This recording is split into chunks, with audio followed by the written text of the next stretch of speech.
Sophie avait 55 ans quand elle a finalement vécu son premier orgasme authentique. Et ce qui l'a laissée en état de choc, ce n'était pas l'intensité du plaisir.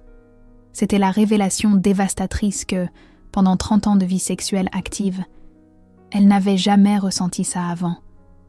Pas une seule fois. Pendant 3 décennies.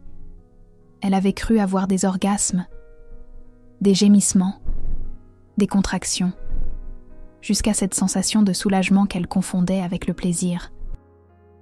Mais quand le vrai orgasme est arrivé, elle a immédiatement compris la différence. Et elle a pleuré. Elle a pleuré pour la femme qui a simulé. Elle a pleuré pour les années gaspillées. Elle a pleuré pour la découverte que son corps gardait un potentiel de plaisir qu'elle n'imaginait même pas exister. Sylvia Olmedo a accompagné cette transformation et a révélé quelque chose que des millions de femmes épanouies ont besoin d'entendre.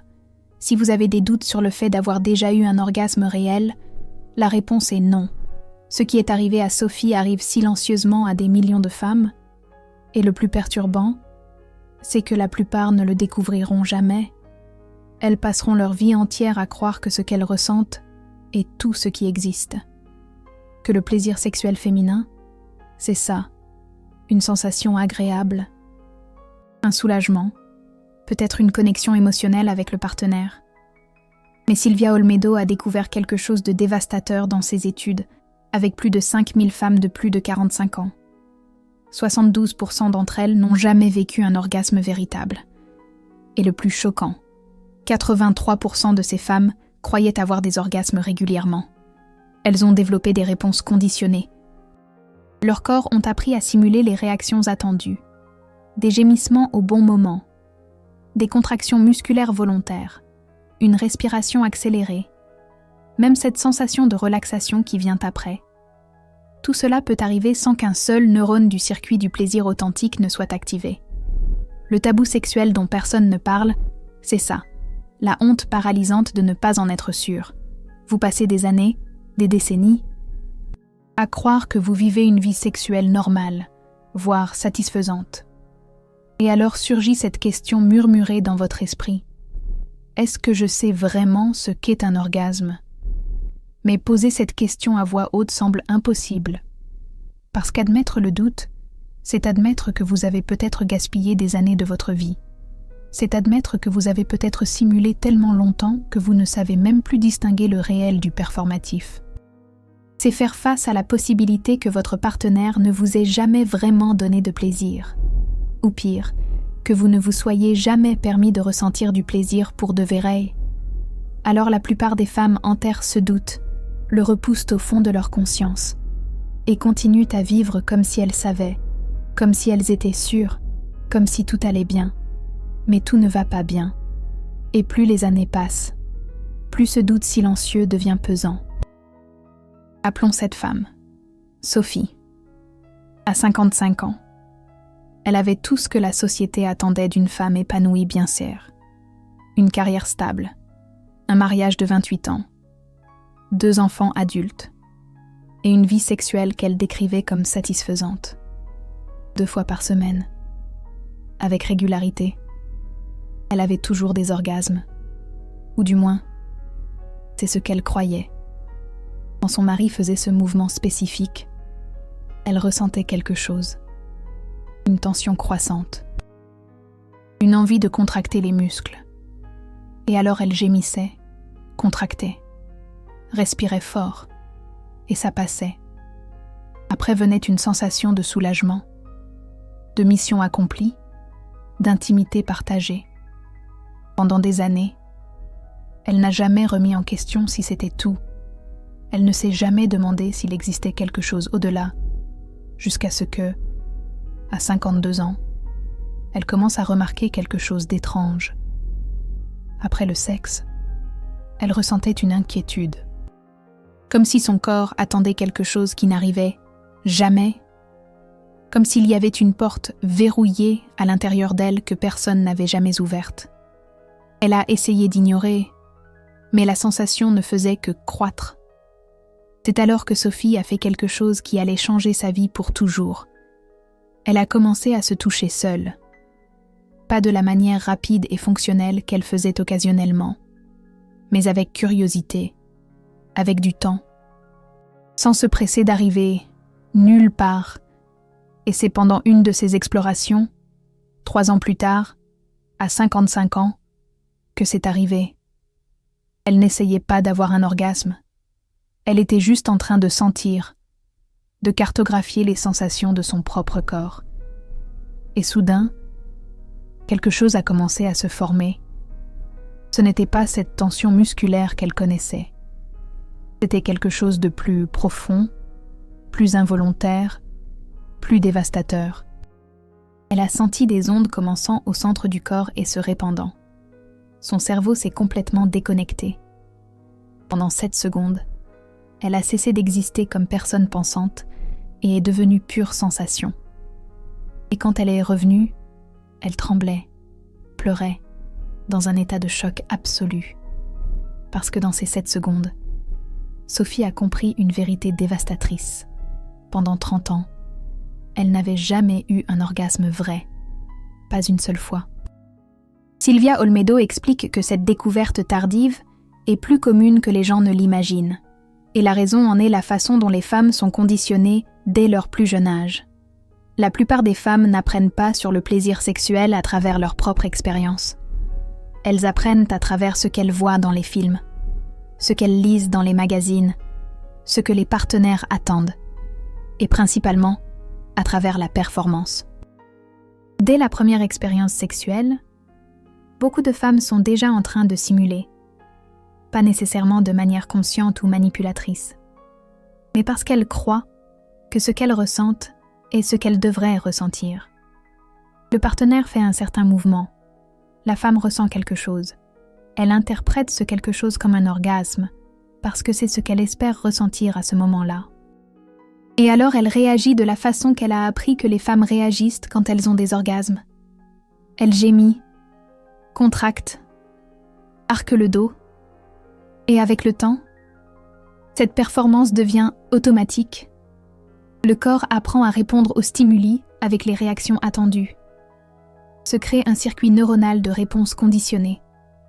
Et ce circuit peut fonctionner parfaitement pendant des décennies sans que le circuit du plaisir authentique ne soit activé une seule fois. Qu'est-ce qui différencie un orgasme véritable d'un orgasme conditionné ? Silvia Olmedo a identifié 7 caractéristiques neurologiques distinctes. Premièrement, l'orgasme véritable est involontaire au niveau le plus profond. Vous ne pouvez pas initier un orgasme réel avec de la force de volonté. Vous ne pouvez pas le contrôler. Vous ne pouvez pas décider quand il va arriver ou combien de temps il va durer. Il vous traverse sans demander la permission. L'orgasme conditionné, par contre, a un élément de contrôle. Vous sentez la tension croître et décidez quand contracter les muscles. Vous pouvez accélérer ou ralentir. Vous pouvez même interrompre si vous voulez. Deuxièmement, l'orgasme véritable déconnecte complètement le cortex préfrontal. Pendant quelques secondes, vous perdez la capacité de penser, d'analyser, de juger. Vous n'êtes pas présente comme personne. Vous êtes juste sensation pure. Dans l'orgasme conditionné, vous restez consciente tout le temps. Vous pouvez penser, ça fonctionne, il aime, je peux déjà arrêter. Troisièmement, l'orgasme authentique génère des ondes qui se propagent involontairement dans tout le corps. Ce ne sont pas des contractions que vous produisez. Ce sont des contractions qui se produisent. En vous. Quatrièmement, après l'orgasme véritable, il y a une satiété profonde, une relaxation complète, une sensation de plénitude qui peut durer des heures. Après l'orgasme conditionné, il y a un soulagement, mais fréquemment accompagné d'une inquiétude subtile, une sensation qu'il manque quelque chose. Sophie a passé 3 mois en deuil. Elle avait découvert quelque chose d'extraordinaire sur son propre corps. Mais en même temps, elle devait faire le deuil de 30 années. Toutes ces fois où elle avait cru être connectée sexuellement avec son mari. Toutes ces fois où elle avait dit « Moi aussi j'ai aimé ». Toutes ces performances qu'elle avait confondues avec du plaisir réel. Et maintenant, Elle devait décider quoi faire de cette découverte. Elle pouvait la garder pour elle, continuer à faire semblant avec son mari et explorer le plaisir authentique seulement seule. Beaucoup de femmes font ce choix parce que révéler la vérité semble trop cruel. Comment dire à un partenaire de plusieurs décennies que vous n'avez jamais vraiment ressenti ce qu'il croyait vous donner? Mais Sophie a pris une autre décision. Elle l'a dit à son mari, et ce fut l'une des conversations les plus difficiles de leur vie. La réaction initiale de Pierre a été exactement ce qu'elle craignait. Il s'est senti trompé, trahi. Il a remis en question si elle l'aimait vraiment, si leur mariage entier avait été un mensonge. Sophie a dû expliquer quelque chose que Silvia Olmedo enseigne. Faire semblant d'avoir des orgasmes n'est pas nécessairement tromper son partenaire. C'est se tromper soi-même. Elle croyait vraiment avoir des orgasmes. Elle croyait vraiment que c'était tout ce qui existait. Elle ne savait pas que son corps était capable de quelque chose de plus profond. Et pendant des semaines, ils n'ont pas fait l'amour. Ils ont juste parlé, processé, déconstruit 30 ans de schémas établis. Et alors, Sophie a proposé quelque chose qui a sauvé leur vie sexuelle. Elle a suggéré qu'ils recommencent à zéro. Comme s'ils étaient deux adolescents, découvrant la sexualité pour la première fois. Sans attente, sans performance, sans se presser d'atteindre l'orgasme. Juste en explorant, en sentant, en apprenant ensemble ce qui lui donnait vraiment du plaisir. Le mari de Sophie a accepté. Et ce qui s'est passé les mois suivants a été une transformation qu'aucun d'eux n'attendait. Ils ont commencé lentement, en se touchant sans objectif. Elle guidait sa main. Montrer ce qu'elle aimait. Et pour la première fois, en plusieurs décennies, elle ne jouait pas un rôle. Elle se contentait de sentir. Et lui, pour la première fois, était vraiment attentif à ses réactions authentiques, pas à ses gémissements répétés. Pas à ses contractions volontaires, mais aux tremblements involontaires, aux changements dans sa respiration, aux petits sons qui s'échappaient sans contrôle. Pendant 2 mois, ils n'ont pas recherché l'orgasme. Juste le plaisir, la connexion, de nouvelles sensations. Et alors, un soir, c'est arrivé. Il la touchait d'une manière complètement différente de tout ce qu'ils avaient fait auparavant. Lentement, présent, attentif. Et Sophie a senti cette vague commencer à se former. Elle a voulu l'avertir, a voulu dire « ça vient », mais Silvia Olmedo avait enseigné « ne parle pas, ne pense pas, sens juste ». Et elle s'est abandonnée complètement. L'orgasme l'a traversée avec une force qui l'a laissée sans souffle. Des vagues, et encore des vagues. Des contractions profondes qu'elle ne produisait pas. 7 secondes de dissolution totale. Et quand elle est revenue, elle a ouvert les yeux et a vu son mari la regarder avec une expression d'étonnement absolu. Il a murmuré « C'était différent de tout » et elle a juste réussi à acquiescer, encore tremblante. Cette nuit a changé le mariage de Sophie pour toujours. Parce que pour la première fois en 28 ans, ils avaient partagé un plaisir véritable, pas une performance, pas une attente, mais un extase authentique. Silvia Olmedo dit que l'histoire de Sophie représente une révolution silencieuse qui se produit avec les femmes épanouies du monde entier. Pour la première fois dans l'histoire, les femmes de plus de 45 ans se donnent la permission de remettre en question les récits qu'elles ont acceptés toute leur vie. Elles se demandent « Qu'est-ce que je ressens ? Vraiment ? Qu'est-ce que je veux vraiment ? De quoi mon corps est-il vraiment capable de ressentir ?» Et ces questions mènent à des découvertes qui transforment des vies. Parce que la vérité est celle-ci, la plupart des femmes n'ont jamais reçu d'éducation sexuelle réelle sur le plaisir féminin. Elles ont reçu des instructions sur la reproduction, sur la prévention de la grossesse, sur la prévention des maladies. Mais personne n'a enseigné comment fonctionne le circuit du plaisir dans le cerveau féminin. Personne n'a expliqué la différence entre l'excitation et le désir, entre l'orgasme et les contractions musculaires volontaires, entre la performance et l'abandon. Alors la plupart des femmes ont passé toute leur vie à naviguer dans la sexualité par tâtonnement. Et beaucoup ont développé des schémas qui semblent fonctionnels. mais qui n'active jamais le VRA potentiel de plaisir que le corps féminin possède. Le circuit de l'orgasme féminin est l'une des structures neurologiques les plus complexes qui existent. Il implique des régions du cerveau liées au plaisir, à la mémoire, à l'émotion, au toucher, à la proprioception et même à la spiritualité. Quand un orgasme véritable se produit, des dizaines de régions cérébrales s'illuminent en synchronisation parfaite. Et alors, au moment du climax, le cortex préfrontal se désactive complètement. C'est pourquoi les femmes décrivent la sensation de cesser d'exister pendant quelques secondes, parce que littéralement, la partie du cerveau responsable du sens de soi cesse de fonctionner. Vous vous dissolvez, devenez énergie pure, et alors, lentement, vous revenez, mais un orgasme conditionné n'active pas ces régions. Il se produit principalement au niveau musculaire, contraction volontaire des muscles pelviens. Une certaine activation dans les régions motrices du cerveau.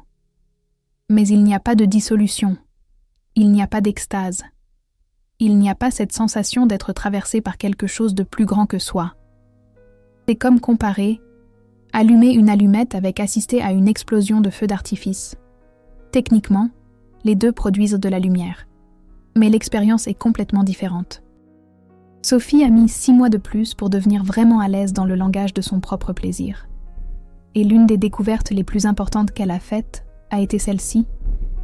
Elle avait besoin de beaucoup plus de temps qu'elle ne l'imaginait. Pendant 30 ans, le sexe avec son mari durait entre 8 et 15 minutes. Et elle croyait que c'était suffisant. Mais maintenant, elle a découvert que son corps avait besoin d'au moins 30 minutes de toucher intentionnel avant de commencer à s'ouvrir au plaisir profond. Pas parce qu'elle était lente, mais parce que le circuit du plaisir féminin a besoin de temps pour s'activer complètement. Il a besoin que l'esprit se calme, que le corps se détende, que l'excitation se transforme en désir, que le désir se transforme en abandon, et l'abandon ne peut pas être précipité. Autre découverte. Elle avait besoin d'un type de toucher complètement différent de ce qu'elle recevait avant, plus lent, plus présent, plus varié. Pas ce mouvement répétitif mécanique qu'elle pensait qui fonctionnait, mais un toucher qui répondait aux changements subtils dans son corps, qui s'accélérait quand elle s'ouvrait, qui ralentissait quand elle avait besoin de traiter l'intensité, un toucher qui dansait avec elle au lieu de performer sur elle. Et peut-être la découverte la plus révolutionnaire, elle devait arrêter d'essayer d'avoir un orgasme. Pendant des décennies, Sophie faisait l'amour avec un seul objectif, atteindre le clitoris. Et quand elle se concentrait sur cet objectif, son corps se tendait. Son esprit surveillait. Suis-je près du but? Est-ce que ça marche? Dois-je gémir maintenant? Cette surveillance constante empêchait l'abandon, parce qu'on ne peut pas s'abandonner quand on contrôle. On ne peut pas se dissoudre quand on observe. Alors Silvia Olmedo a enseigné à Sophie un principe qui transforme des vies. Concentrez-vous sur le plaisir, pas sur l'orgasme. Quand on arrête de courir après le clitoris et qu'on se permet simplement de ressentir chaque sensation qui se présente, quelque chose de magique se produit. Le corps se détend. L'esprit s'apaise. Et à un moment donné, quand on est complètement présent dans le plaisir de l'instant présent, l'orgasme se produit naturellement, non pas parce qu'on a essayé, mais parce qu'on a arrêté d'essayer. Aujourd'hui, à 57 ans, Sophie a une vie sexuelle qu'elle n'aurait jamais imaginée possible. Elle a des orgasmes multiples régulièrement. Pas ces contractions répétitives qu'elle confondait avec des orgasmes multiples avant, mais des vagues distinctes d'extase qui la traversent à différents moments. Parfois, pendant la même rencontre sexuelle. Elle a 3 ou 4 expériences de dissolution complète, chacune avec une qualité différente, chacune révélant une couche plus profonde de plaisir. Et le plus surprenant, plus elle a d'orgasmes authentiques, plus il devient facile d'avoir des orgasmes authentiques, parce que le cerveau forme de nouveaux chemins neuronaux. Il apprend la carte du plaisir authentique. Il devient fluent dans une langue qui est restée endormie pendant des décennies. Mais la transformation de Sophie n'a pas été seulement physique. Elle a été émotionnelle, psychologique, même spirituel. Parce que quand on passe 30 ans à simuler le plaisir, on ne simule pas seulement pour le partenaire, on simule pour soi-même. On dit à son propre corps, ce que tu ressens n'a pas d'importance. Ce qui importe, c'est la performance, l'approbation, le maintien de la paix. Et quand on arrête enfin de simuler et qu'on commence à ressentir vraiment, on dit à son propre corps, tu comptes, ton plaisir compte, ta vérité compte. Et ce changement de message transforme tout. Sophie est devenue plus assertive au travail, plus honnête dans ses relations, plus connectée à elle-même, parce qu'elle a appris que la vérité, même quand elle est douloureuse, est toujours plus libératrice que le mensonge confortable. Maintenant, pensez avec moi. Si vous êtes une femme de plus de 45 ans, vous vous êtes probablement déjà posé cette question au moins une fois. Est-ce que je sais ce qu'est un orgasme authentique ? Et peut-être avez-vous repoussé cette question, parce que l'affronter semble trop effrayant. Mais Sylvia Olmedo veut que vous sachiez. Poser cette question n'est pas admettre un échec. C'est faire preuve de courage. Parce que la plupart des femmes préfèrent vivre dans le doute confortable plutôt que d'affronter la possibilité d'une vérité inconfortable. Et si vous vous demandez maintenant, comment puis-je savoir si ce que je ressens est un orgasme authentique ou conditionné ? Sylvia propose un test simple. Un orgasme authentique ne laisse aucun doute. Quand il se produit, vous le savez. Ce n'est pas quelque chose qu'on a besoin d'interpréter ou d'analyser. C'est une expérience tellement distincte, tellement accablante, tellement inéquivoque, qu'il n'y a pas de place pour le questionnement. Alors si vous avez des doutes, si vous n'êtes pas sûr, si vous essayez de décider si ce que vous avez ressenti était ou n'était pas, Sylvia dit avec douceur, mais avec clarté, ce n'est pas encore ça, et ce n'est pas une sentence. C'est une invitation. Si vous découvrez que vous avez passé des années, peut-être des décennies, sans ressentir de plaisir sexuel authentique, vous avez deux choix. Vous pouvez enterrer cette découverte et continuer comme ça. Ou vous pouvez faire ce que Sophie a fait. Vous pouvez décider qu'il n'est jamais trop tard pour commencer. Que votre corps est encore capable de plaisir profond. Que vous méritez de vivre le potentiel complet de votre sexualité. Et que les 20, 30, 40 prochaines années de votre vie peuvent être radicalement différentes des années que vous avez déjà vécues. Si vous vous êtes identifié à ce parcours de découverte, si cette vérité a touché quelque chose de profond en vous, envisagez d'utiliser le Super Thanks juste en dessous de la vidéo. C'est une façon de soutenir les contenus qui apportent des conversations honnêtes sur la sexualité des femmes épanouies. Chaque contribution aide à briser le silence qui maintient des millions de femmes prisonnières de performances qu'elles confondent avec le plaisir. Mais l'histoire de Sophie n'est pas unique. Sylvia Olmedo a documenté des centaines de cas similaires. Et chacun révèle des nuances différentes de ce parcours de découverte. Il y a Marie, qui à 58 ans a eu son premier orgasme authentique pendant la masturbation, et a été tellement effrayée par l'intensité qu'elle s'est arrêtée immédiatement. Il lui a fallu 3 semaines pour rassembler le courage d'essayer à nouveau, parce que la sensation était tellement puissante, tellement accablante, qu'elle ne savait pas si elle pourrait la supporter. Sylvia explique que cette réaction est plus courante qu'il n'y paraît. Les femmes qui ont passé des décennies sans ressentir de plaisir profond ont souvent peur de leur propre capacité à ressentir. C'est comme si le corps avait été endormi si longtemps que le réveil est frais.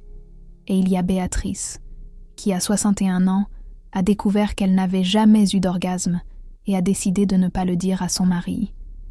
Au lieu de cela, elle a commencé à se masturber régulièrement, a appris seule comment son corps fonctionnait, et puis, subtilement, a commencé à guider son mari pendant le sexe, tenir sa main, ajuster la vitesse, montrer le rythme, sans dire explicitement qu'elle enseignait. Et 6 mois plus tard, elle a eu son premier orgasme avec lui. Son mari était rayonnant, croyant avoir découvert quelque chose de nouveau. Et Béatrice l'a laissé croire ça, parce que pour elle, ce qui importait n'était pas qui recevait le mérite. C'était enfin ressentir un plaisir authentique. Silvia Olmedo a développé un protocole spécifique pour les femmes qui découvrent tardivement qu'elles n'ont jamais eu d'orgasme réel. Elle l'appelle le protocole de reconnexion avec le plaisir authentique. Et il comporte 5 phases. Première phase. Reconnaissance sans jugement. Vous devez accepter que vous avez passé des années, peut-être des décennies, sans connaître votre propre potentiel de plaisir. Et vous devez le faire sans vous culpabiliser, parce que la culpabilité paralyse, la honte paralyse, et vous avez besoin de courage, pas de paralysie. Deuxième phase, pause dans la performance. Pendant au moins 4 semaines, vous arrêtez complètement de simuler. Si vous ne ressentez pas de plaisir, vous ne simulez pas le plaisir. Si votre partenaire le remarque et demande ce qui se passe, vous répondez avec honnêteté. J'apprends à ressentir vraiment. Cette phase est cruciale parce qu'elle brise le circuit automatique de réponse conditionnée. Troisième phase, exploration solo intentionnelle. Vous consacrez au moins 20 minutes, 3 fois par semaine, à toucher votre propre corps avec curiosité. Sans objectif d'orgasme. Simplement cartographier ce qui vous donne réellement du plaisir. Et Silvia Olmedo insiste. N'utilisez pas de vibrateur à ce stade. Parce que vous devez apprendre le langage de votre propre toucher. Vous devez développer votre sensibilité. Vous devez découvrir les chemins naturels du plaisir dans votre corps. Quatrième phase. Communication vulnérable. Vous partagez vos découvertes. Si vous avez un partenaire, vous lui montrez ce que vous avez appris. Vous guidez sa main.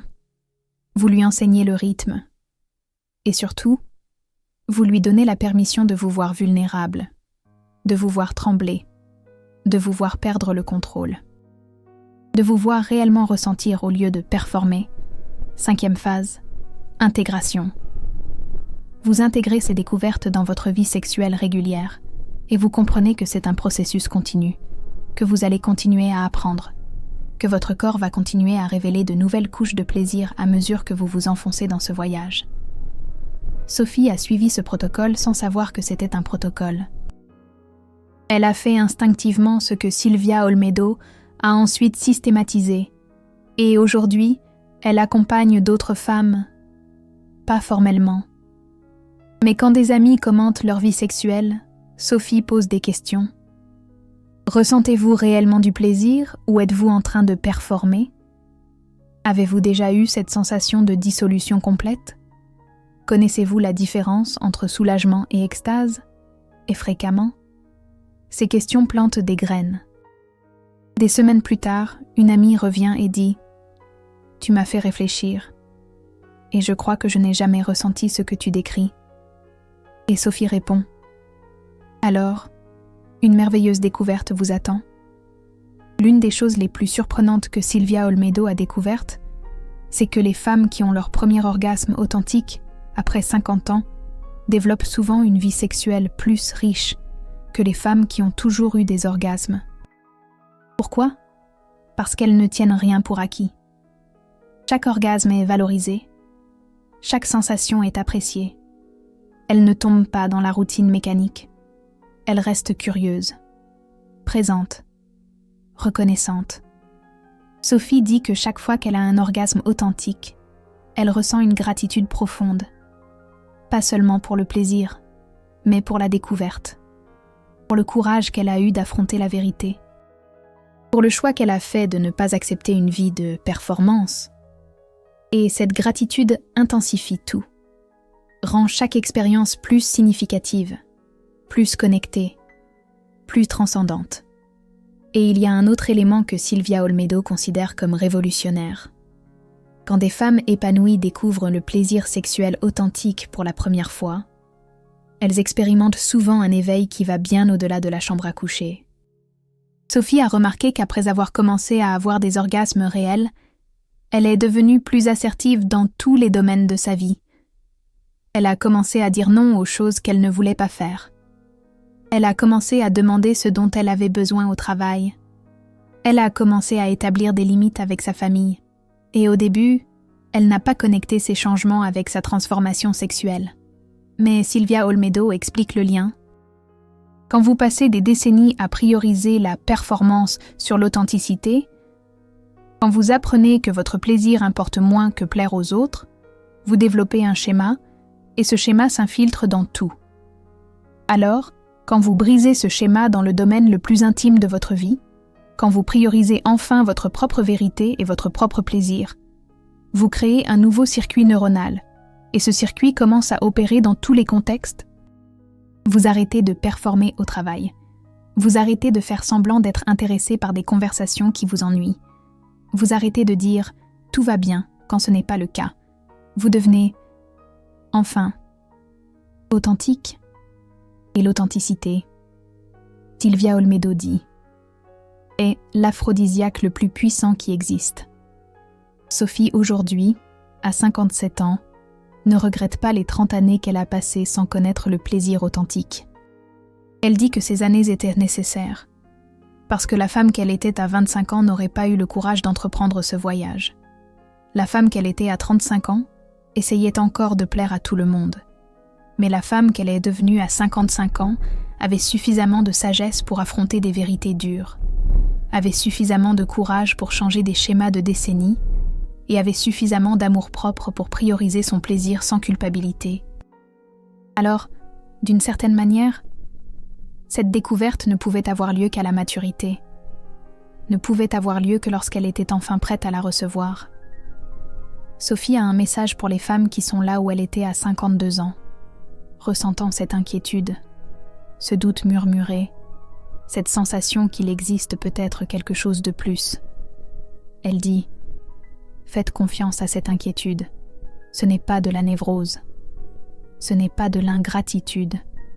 Ce n'est pas vouloir trop. C'est votre corps qui essaie de vous dire qu'il existe une porte verrouillée à l'intérieur de vous. Et vous avez la clé. Vous l'avez toujours eue. Vous avez juste besoin de courage pour l'utiliser. Et quand vous ouvrirez cette porte, quand vous expérimenterez enfin ce que votre corps a toujours été capable de ressentir, vous comprendrez pourquoi Sophie pleure encore aujourd'hui quand elle parle de sa découverte à 55 ans. Ce ne sont pas des larmes de tristesse pour les années perdues. Ce sont des larmes de gratitude pour avoir trouvé la vérité alors qu'elle avait encore le temps de vivre dedans. Parce qu'elle a maintenant, à 57 ans, ce que la plupart des femmes n'auront jamais de toute leur vie. Elle a l'expérience du plaisir sexuel authentique, et rien ne sera plus jamais comme avant. Maintenant, dites-moi dans les commentaires. À quel âge avez-vous eu votre première expérience de plaisir sexuel authentique? Ou êtes-vous encore à la recherche de cette découverte? Créons un espace sûr pour partager ces vérités,